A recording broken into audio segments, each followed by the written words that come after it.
বন্ধুরা কেমন আছেন আপনারা সবাই? এই দেখুন আমার সেই পিঙ্ক পার্পেল ভ্যারাইটির ড্রাগন গাছ।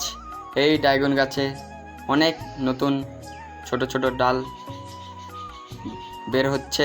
তো এরকম যদি আপনারা আপনার ড্রাগন গাছের ডাল বের করতে চান তাহলে আমার কিছু টিপস ফলো করুন। প্রধানত ড্রাগন গাছকে যে জায়গায় আছে সেই জায়গাটিকে পরিবর্তন করে, যেখানে দিনে 6 থেকে 7 ঘন্টা কিংবা তারও বেশি রোদ হয়, সেই জায়গায় ড্রাগন গাছটিকে রেখে দিন।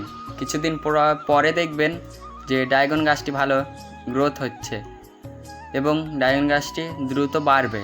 এবং সার দেওয়ার জন্য জৈব সার ব্যবহার করবেন, যেমন গোবর পচা বা সরিষার খোল পচা জল ইত্যাদি ইত্যাদি জৈব সার আপনারা জানেন।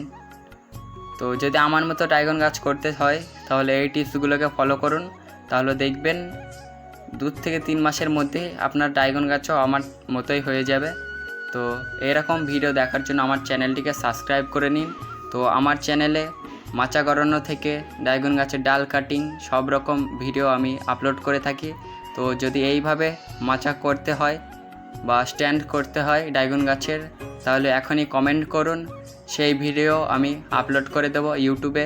তো এখনই কমেন্ট করুন। আর এই ডগার ডালটি ভেঙে গিয়েছিল, সেই ডালটি আমি এখানে লাগিয়ে দিয়েছি। এই ডালটি গ্রোয়িং পিরিয়ডে চলে এসেছে।